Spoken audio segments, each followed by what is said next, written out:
Halo sahabat Jago Preventif, kembali lagi nih dengan Jago Belajar. Nah, podcast hari ini kita mau belajar melawan COVID-19 dari Swedia, di mana masyarakat Swedia itu udah biasa loh hidup sendirian. Biar nggak terlalu lama, yuk kita bahas. Hai, perkenalkan nama saya Abian Irzaldi. Saya saat ini tinggal di Stockholm, Swedia. Saya merupakan alumni Fakultas Kedokteran Universitas Airlangga tahun 2011.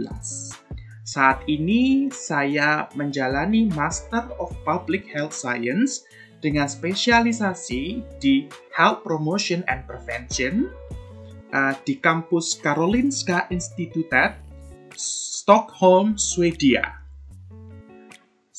Pada kesempatan ini, saya akan memberikan gambaran apa yang terjadi di Swedia terkait dengan pandemi coronavirus disease 2019.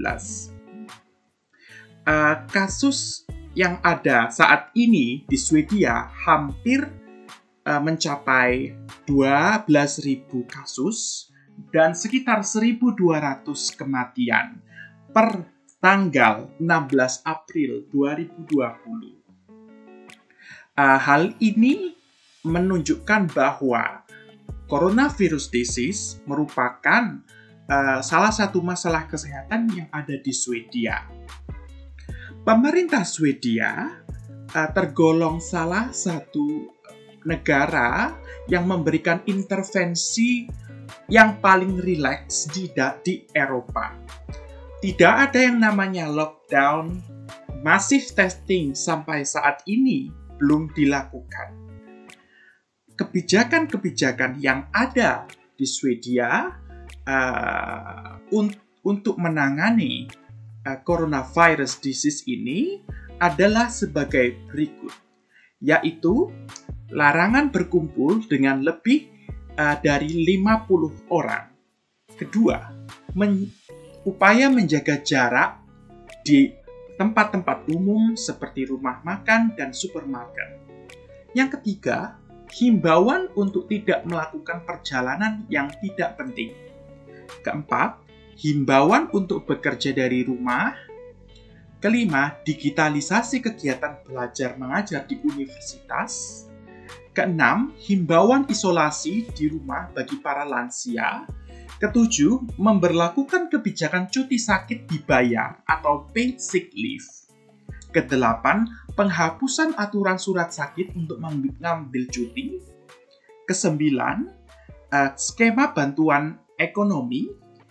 Dan yang terakhir adalah penguatan kapasitas sistem kesehatan. Jika kita melihat kebijakan-kebijakan tersebut, kebijakan-kebijakan yang diambil tergolong sangat rileks dan longgar dibandingkan negara-negara Eropa lainnya seperti Spanyol, dan Italia dan Perancis. Hal ini juga tergolong masih lebih rileks dibandingkan dengan negara-negara tetangga seperti Denmark dan Norway. Selanjutnya, kondisi di masyarakat di sini. Masyarakat masih keluar, namun keadaan di tempat umum jauh lebih sepi dibandingkan dengan saat sebelum pandemi. Selanjutnya adalah kebijakan yang rileks di Swedia dikarenakan keadaannya Swedia yang cenderung berbeda dari negara-negara lainnya. Pertama adalah di Swedia budaya hidup sendiri itu merupakan umum di masyarakat. Hal ini sangat membantu dari aspek penyebaran transmisi coronavirus ini sendiri. Sehingga jika kita hidup sendiri, kemungkinan untuk menularkan penyakit lebih rendah. Yang kedua adalah masyarakat Swedia yang cenderung terpelajar dan berpendidikan tinggi. Tingkat literasi Swedia adalah 99%, lebih tinggi dibandingkan Indonesia yang 95%. Dan kualitas pendidikan yang salah satu tertinggi di dunia menyebabkan mengimplikasikan untuk masyarakat Swedia agar lebih mudah bagi mereka untuk mengerti tentang coronavirus disease ini, sadar pentingnya physical distancing dan upaya-upaya preventif lainnya. Dan mereka tergolong mayoritas mematuhi himbauan yang dianjurkan oleh pemerintah. Ketiga, pemerintah Swedia memiliki badan kesehatan masyarakat yang independen. Badan masyarakat yang independen ini independen dari kepentingan politik dan dipercaya masyarakat. Badan ini sangat evidence-based atau sangat berbasis science atau berbasis bukti. Sehingga independensi badan ini membuat kepercayaan publik kepada pemerintah menjadi tinggi. Dan yang terakhir adalah mungkin karena Swedia sangat berorientasi kepada konsep berkelanjutan atau sustainability. Jadi pemerintah Swedia sangat menekankan bahwa pendekatan yang kita lakukan harus dapat kita lakukan berbulan-bulan, dan mereka berpikir bahwa lockdown atau kebijakan yang sifatnya restriktif itu tidak akan berlanjut lama karena akan berefek pada ekonomi, sosial, dan lainnya. Sehingga Swedia memutuskan untuk memberikan himbauan kepada masyarakat, namun tidak pada level restriksi seperti negara-negara Eropa lainnya.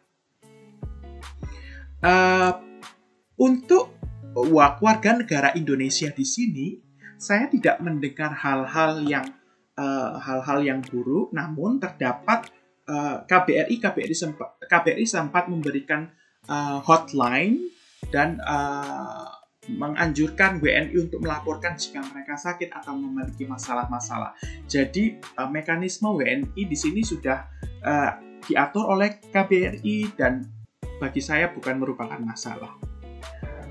Yang keempat adalah pesan-pesan untuk milenial, khususnya untuk di Indonesia, adalah pandemi coronavirus ini sangat nyata.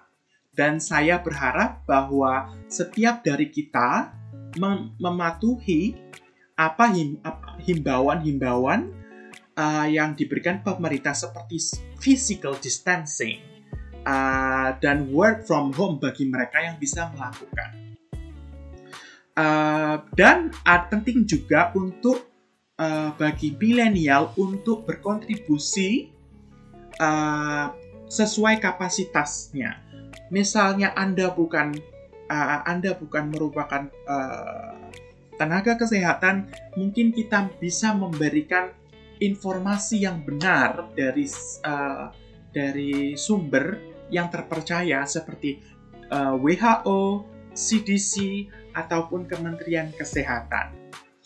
Yang kedua adalah dalam masalah kebijakan. Kebijakan yang diambil Swedia atau negara yang lainnya tidak serta-merta bisa diadaptasi di Indonesia karena kebijakan yang diambil harus mempertimbangkan keadaan lokal, keadaan sosial dan budaya, ekonomi, dan segala aspek yang ada di Indonesia. Sehingga pentingnya untuk menelaah hal-hal tersebut.